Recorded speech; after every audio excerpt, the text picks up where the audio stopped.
In the time I have been here, I have started a new portfolio for the farm of a limited vintage series, which is really exclusive to the property and generally only able to be purchased from the property. So it's small volume wines, more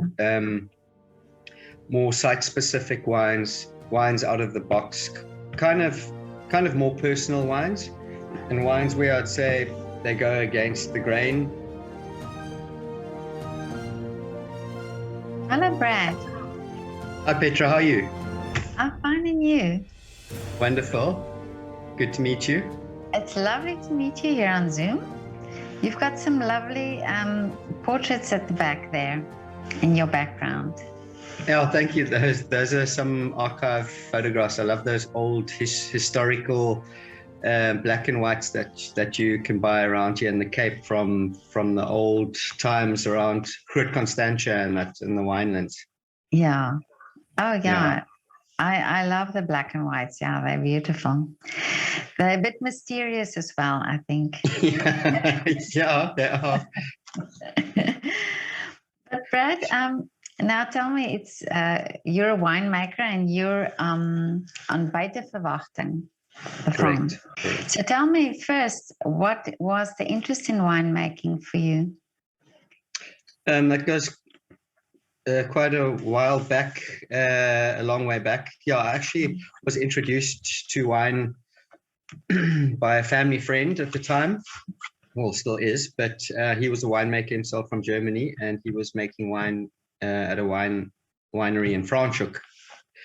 And he took me on a cellar tour one day. I think I was 15. And we were in the barrel cellar, and he was showing me how they do bottle maturation on the reds. And it all happened there. It was like a ray of light that fell into my head. And I decided then and there that's what I want to do.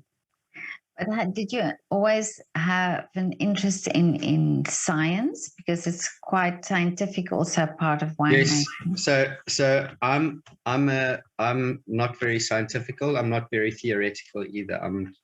A lot of the guys in the valley in Constantia know me. I'm not a theoretical guy at all. I'm more of a practical guy and work with my hands and my feet and my mouth and my taste and all the rest of it. So if I need to know something or remember something, I'll go look it up in a book. But I've always had a fondness towards nature and that led me into farming and on fruit farms and working around the area when I was young during holidays and that, and then it eventually led me to this family friend of ours who took me on the cellar tour. And then I kind of I told him this is what I want to do. And I think 10 days after my last exam that I wrote in matric, I started an apprenticeship with him in his cellar. And that lasted for about 2.5 years. Yeah. Oh, I see. That's very interesting that you did it that way. Yes, I didn't want to actually study winemaking. I always believed in the beginning that one doesn't need to study it to be able to make it. And I kind of think it's like cooking. We can all buy recipe books from all the best chefs in the world at a bookshop, and we can all use the same utensils and the same ingredients, but all of our cakes that we bake taste different and they come out different. Yeah. So I think it's just really about how you feel about what you're doing. Exactly. And I'm sometimes so glad when I hear some people just do it that way, because I'm also a self-taught photographer and I'm also a very practical person. So I learn much better by doing. Correct. Me too. And I would rather make many mistakes but learn from those mistakes than just have the theory first. Yeah. That's kind of what the journey of winemaking is all about. You're always learning. It's a constant learning process. And just when you think you've got you've got it all waxed. Nature throws you a curveball and gives you a different vintage, and then you're sitting with a totally different scenario that you've never experienced before. And it doesn't matter how long you've been at one winery or dealing with certain vineyards. There's always something new to learn, and it's also very humbling. Because we as humans always think at some stage we've got this thing in grip, and then the next thing it kind of takes your feet out. It's almost like having a baby. Just when you get them to sleep the next day, then something else happens. Yeah, so you think you've got a recipe down, but it just no. Yeah, but so you actually have the advantage that you can think on the spot. You can, because you've got the practical experience, or you think differently, I think. Definitely, you hit the nail on the head there, and I think that's kind of what a lot of people that know me. Sometimes it's a little bit frustrating because I deal with situations when they're in front of me. The more I put my head around something that's coming up, the more I get worked up about it. So I try not to think about it until I have to make the decision, and I think. And that's why my wines are also every year slightly different. It's not because I don't work with a recipe, but it's really just about every year is different. And if somebody says, so what is your plan with this? Here and there, I might have a plan that I want to try something new. And there are scenarios where I wake up in the morning during harvest and I'll have a plan for a block that I want picked on the day. And when the grapes are in front of me at the cellar door, I change my mind. Really? And I deal with it in that way. So I try not blow things out of proportion before they're even in front of me. I try and deal with it on the spot. But how did you end up at Buitenverwachting? So after my 2.5-year apprenticeship in Franschhoek, through this family friend, winemaker, a German guy, he hooked me up to do a 6-month practical in Germany with an student friend of his from university time. And they had just started a new winery in Germany. So I went over for a 6-month practical, and it turned into 9 years. So, wow. And then on top of that, I also ended up studying there while I was there. So I did, in fact, do what I wasn't going to do, which was to study. So I worked and financed my living and my studies throughout that time at one winery. And basically during that time I also got to, because you can work north and southern hemisphere, also do some more harvests back in South Africa and in France, and travel a little bit through Europe. But yes, I stayed in Germany for nearly 9 years. And then towards the end of my time in Germany, when I was looking at coming home, I was doing a roadshow with Woza, Wines of South Africa, and I'd done it once or twice. And on this specific year, I think it was 2003, one of the ladies that was also traveling on the roadshow, she said to me, she knew that I was looking at coming home, and she said to me, well, Buitenverwachting's looking for a winemaker, and the owner is also on the trip. And I got to know him on the trip, and I told him I wanted to come home, and he said, send me your CV. So I did, but and eventually I came home because he didn't reply. And eventually when the time was I had to come home, I came home and he still hadn't replied. And then when I contacted him again, then I sent in my CV again, and then I was asked to come for an interview. And I think through a series of there were a few interviews that happened. Eventually, I came back for a second one where they offered me the job. So and that was in 2004, and I've been there ever since. Yeah. Well, that was then meant to be that you went there. Good Yes. that you wrote the email again. Yes. And the funny thing was they didn't even look at my CV when I sent it, because the questions they were asking me in my interview, they could have all known the answer if they'd gone through my CV. But Really? yeah, but it was one of, and I think knowing the way we work here at Buitenverwachting, and I see my interview and what I said to them, and the way we kind of communicated was I'd said everything I needed to say, and if I wasn't meant for the job, then I wouldn't have got the job. So I couldn't have done any more than what I've done there. So yeah. And it's, but now you bring something to Buitenverwachting now, because the winemakers have their own signature or their own wines and so on.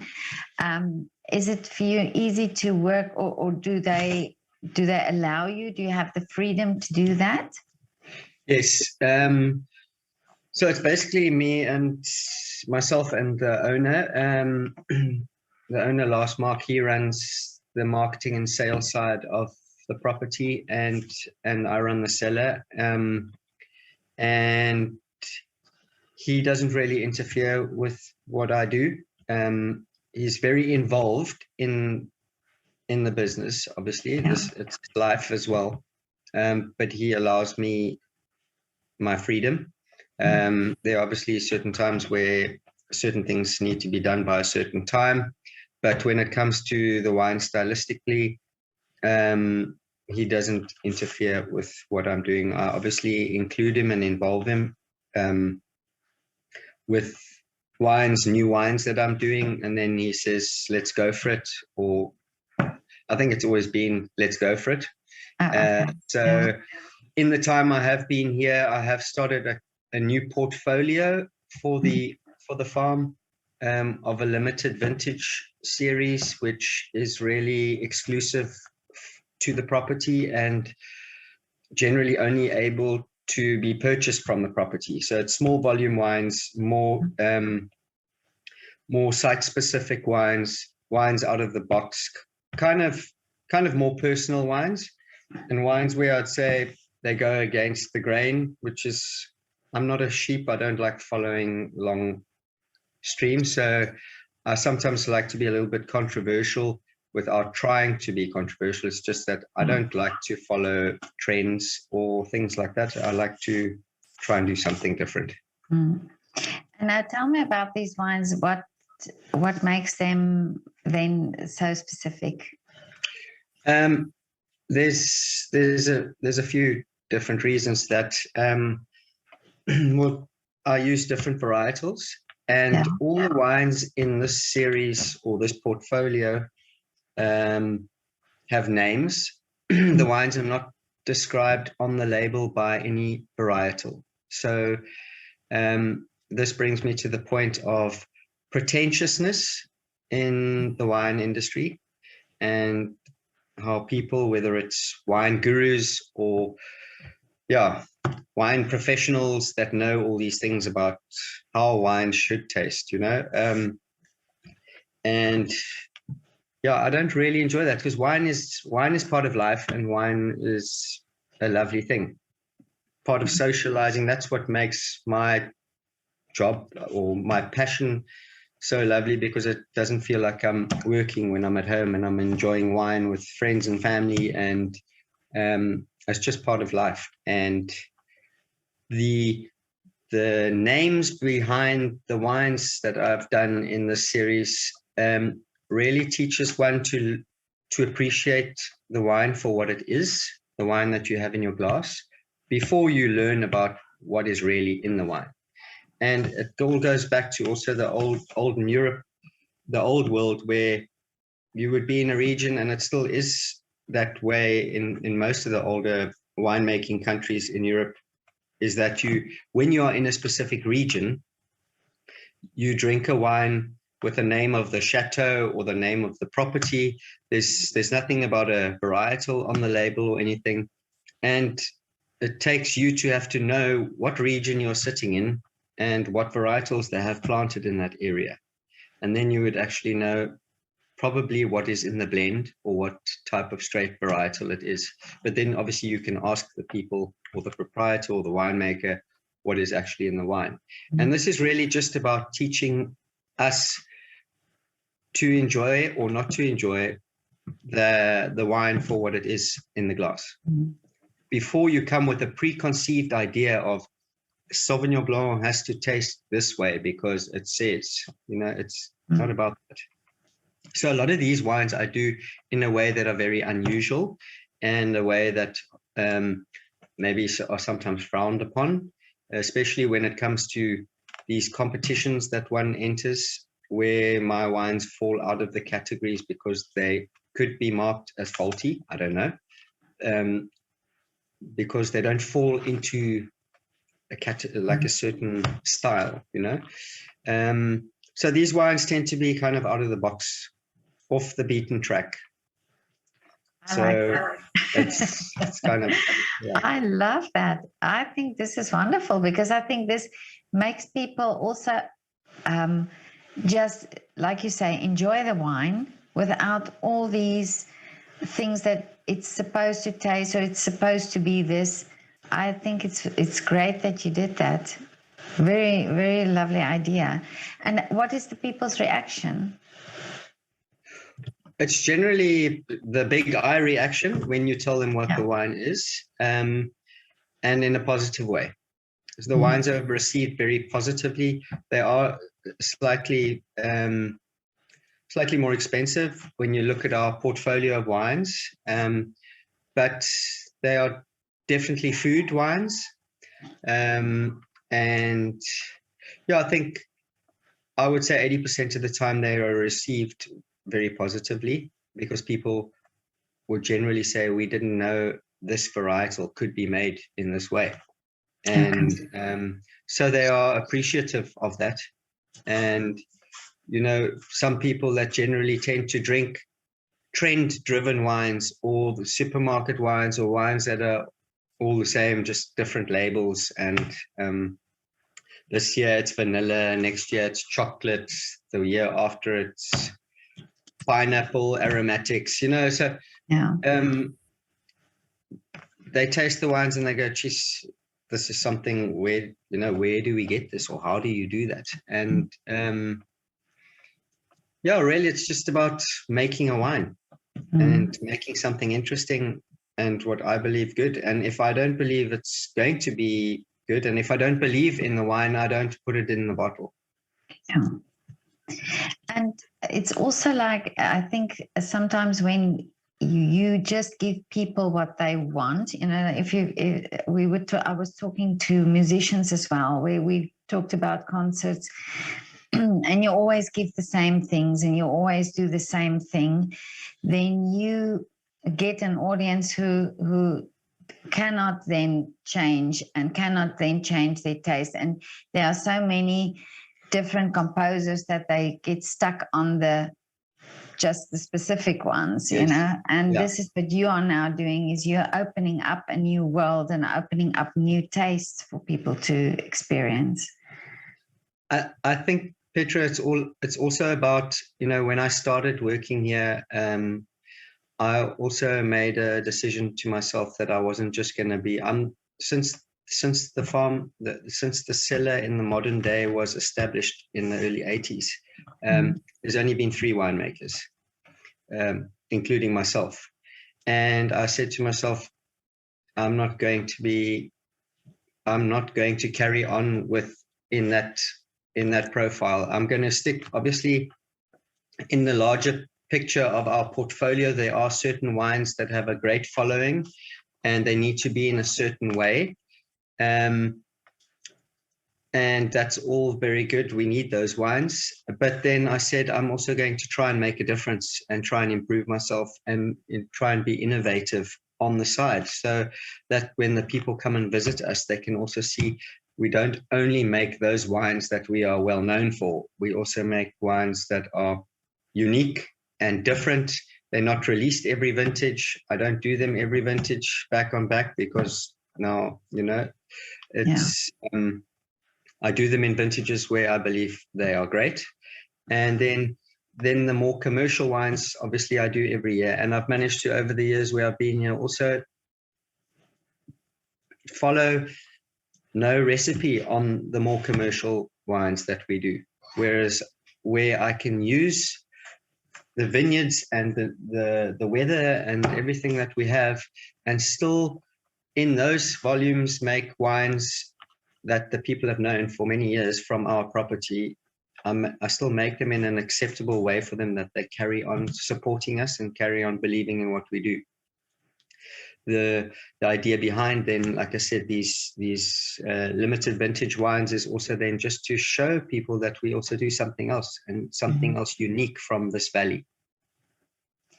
And what are these labels now? Because I know labels are very a creative part of also of the winemaking, isn't it? Yeah, so we've got so we're not big on huge marketing and flashy labels and things like that. Not that our labels are bad, but I would say, put more effort into the wine than onto the label. If I had to look at it like that. And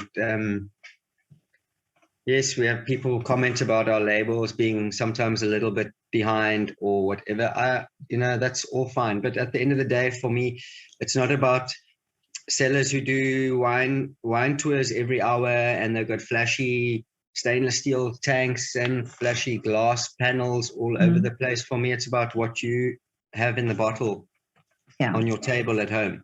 And that's what you're going to remember. You're not going to remember the fancy stainless steel tank standing there that looks beautiful and it gets polished 3 times a day. So what we've done in that limited portfolio, the names, the label is slightly tweaked in comparison to our premium brand. So when they're standing on a table, they are linked, definitely, but just slightly, they look slightly different. And I think I have some pictures on Instagram of certain shows and things that I've done where I've got the wines lined up next to each other. But a lot of the wines are named after certain things that have happened, or names of memories, or and then there's some example. Quirky, funny things. I named well, for example, the very first one I did in 2006 was called Rough Diamond. It's called Rough Diamond, and I've only done 3 vintages of the Rough Diamond since I've been here. It's a Petit Verdot Malbec blend, which is unique.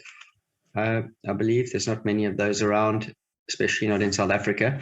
And that was a wine that spent 3 years in 100% new French oak. And when I had these 3 barrels standing in front of me, I tried them from the barrel before I took them out. My jaw nearly fell off my face. That's how rough this wine, like really edgy, tannic, huge structure. And that's the first name that came into my mind, because I believe that with time, this rough wine could evolve into something beautiful like a diamond. And that's where I came up with that Rough Diamond name. And then there is a Sauvignon that I do called Maximus. The first vintage was in 2009. And when I was standing in front of those barrels, before racking them, I'd never done a style of Sauvignon like this before. And I tasted the wine, and it was huge and in a positive way, masculine and very... And one of my favorite movies is The Gladiator. And in Gladiator, obviously, Marcus Aurelius Maximus, as they call him in the movie, was the stature and this guy with this, that's kind of how I got to that name. Wow. Some people may find it silly or ridiculous, but this is how it is. I stand there and I'm tasting wine, and then I think of these things, and then sometimes I'll go to Lars and I'll say, what do you think? And then he'll bat the name. You won't like it at all. And then you'll come up with something, and then it's like an in-house competition who comes up with the best name. But I try and link firstly something very personal to the wine. Yeah. And then there are certain wines from this limited range that are then where Lars gets involved and he says, okay, this is a cool name, maybe we should do that. And then we ping pong it to each other the whole time. Yeah. And you win. yeah, and then we come up with a name. Oh, okay. But I think it's lovely that you can, where after you've tasted it, because you're the maker of it, that you can make this association. Yeah. I think it's like tasting wine in a glass. And, I'm not a big guy on descriptives when it comes to tasting wine.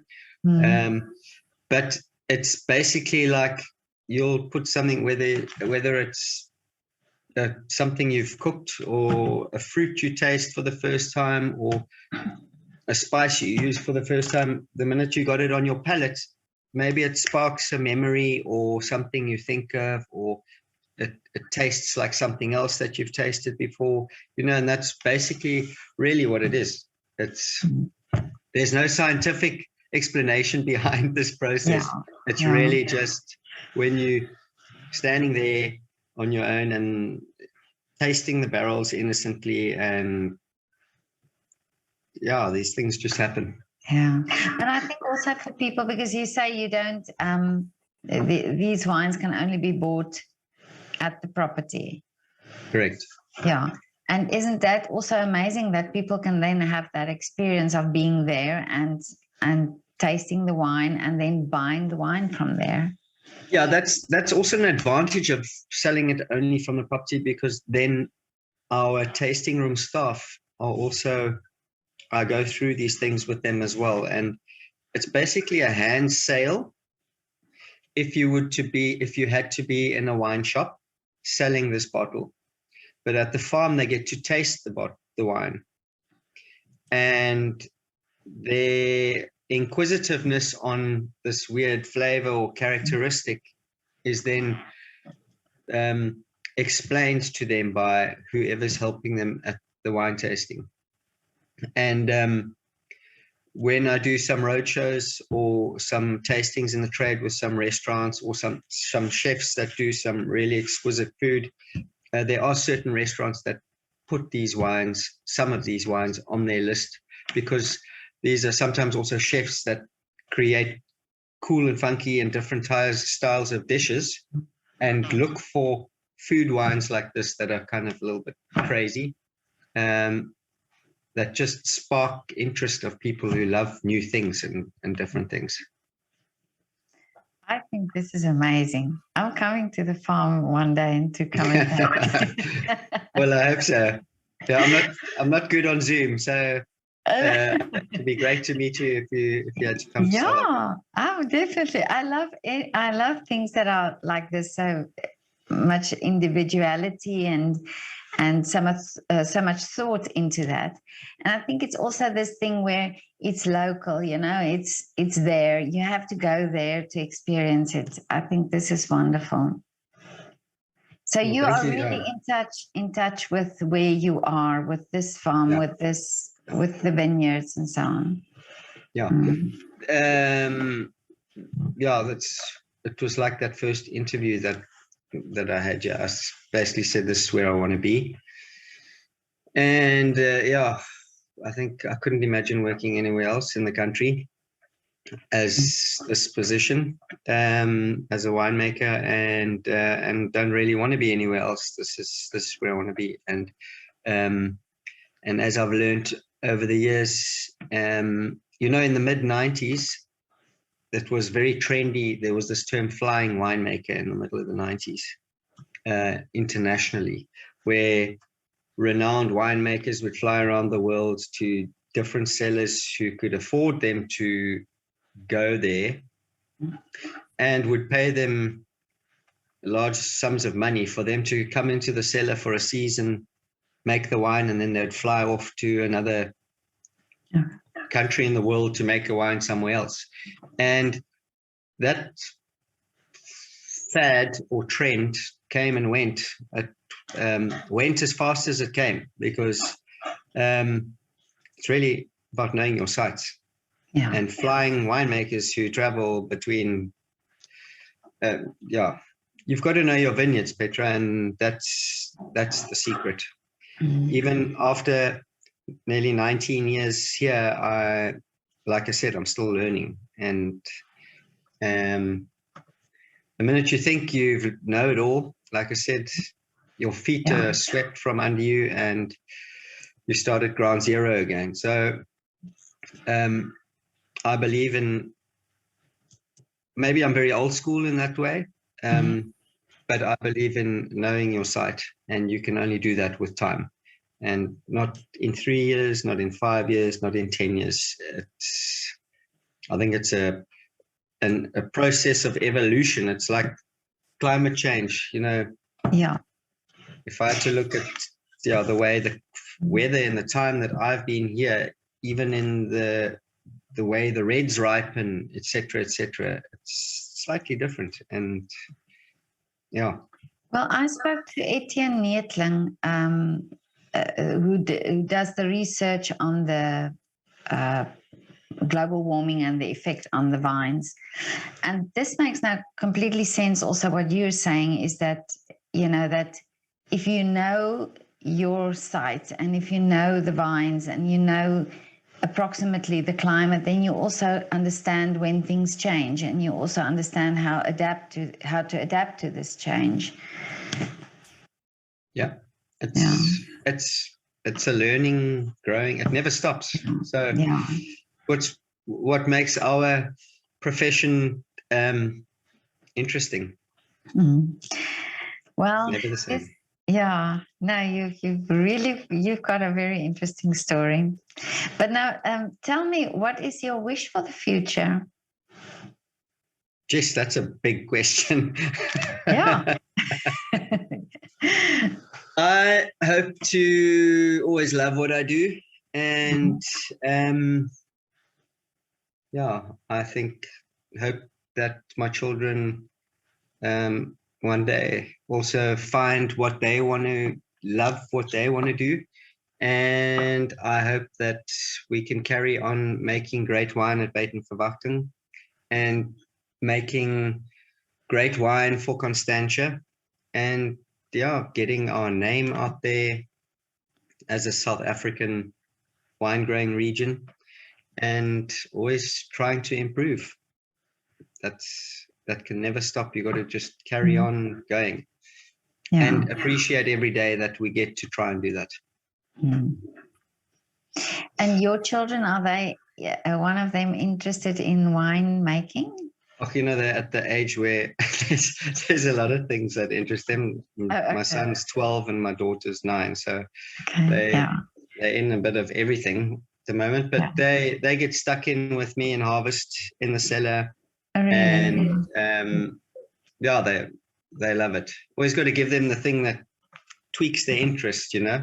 Yeah. So always showing them something different, and they enjoy it. Yeah. From sugars in the vineyards to punching down skins to pumping from tank to tank, or really, what a great opportunity that is for them, that they can experience that. Just about the experience, you know, just about showing them, and then that's all you can do. The rest is up to them eventually. Yeah, no, that's true. And it's lovely that they learn through nature, because it's all natural processes. By the way, so you probably also work very organically there on the farm. I'm not a huge, I don't know if this is going to shock you, but I'm not a huge fan of that term organic, because I believe it's been abused all around the world, and it's basically just a marketing term these days. It's very difficult, Petra, to farm organically, especially in a very small area like this, which may sound strange, but we're only a few farms in Constantia, and we're all on top of each other. And can one really farm organically? You can try. We've got one certified organic farmer in Constantia, and it's very difficult. We do our bit for nature, and we try work and try be a sustainable farm as far as possible. There are certain times where you need some help, and unfortunately that is just that way. That is reality. And it would be nice to say we do everything for nature and we don't harm anything or do anything that's, you know, frowned upon, but in reality there comes a time where you need to make a call, and then you do what you need. Well, this is also interesting. When I spoke to Etienne about this, and he said sometimes people think they're doing something organically, but they're actually harming, doing more harm. You know, so it's really balancing and seeing how you can make your footprint, you know, as less damaging as possible. I believe everybody's just got to do their bit, and you've got to try and do your bit. You know, there are obviously in every industry, there's the people that don't give two hoots about that. It's just about money but obviously us being more involved in nature, working alongside nature, you also have to take that into perspective. And we're able to do that because in a lot of cases we are able to do that, but you need a balance, and you also need to, the way the climate is and the way things are happening around us, you also need to make sure you get a crop. And you know, whether it's birds or whether it's monkeys or whether it's diseases or whether it's we just have to, you know, if we weren't sustainable or if it wasn't viable, we would have to close the doors. So we do our bits, definitely. But now I have one last question for you. So can you do a shout out for a restaurant or a coffee shop that you visit frequently? I think somebody already did a shout out to your to your farm's coffee shop. What is it? Coffee block. Coffee block, yeah. Yeah. So you have to do another shout out now. Okay, I would do a shout out to. Does it have to be a link to a farm, or does it can be? No. Anything in your area. The food barn in Noordhoek. Oh, okay. That's a small, call it boutique restaurant, owned. He's the owner and the head chef, Frank Desjardins. He used to work in the valley, also on one of the properties before, at a very well-known restaurant. And he, I think it's more than 10 years ago now, he opened his own little place just on the other side of the mountain here, 10 minutes from here, and makes some really, really great food. And he's a cool guy as well. And he's hands-on, and he's in the restaurant with his customers, got a lot of regulars. His food's really good. French guy, but living in South Africa for many, many years. Wonderful. And really, really good restaurant. The Food Barn in Noordhoek. Food Barn. Okay, I'll put the link in the description, the link to their website, and tag them. But this was so lovely to talk to you, Brad. Thank you, Petra. Same. It's very interesting. And as I say, I'm coming to Buitenverwachting, definitely. I'll make the round there for Constantia, Buitenverwachting, and Constantia Glen.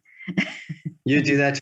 Maybe you'll get us, the three of us together as well, and we can give you a tour of Constantia. Oh, that would be wonderful. So if Bulla and Justin get to hear this, now they know. I've got the invitation now, so they'll just have to fall in. Correct. Okay, Petra. Have a lovely afternoon. Thank you. You too. Lovely meeting you. Lovely meeting you too, and I'll see you guys soon. Okay, Petra. Okay, bye. Bye.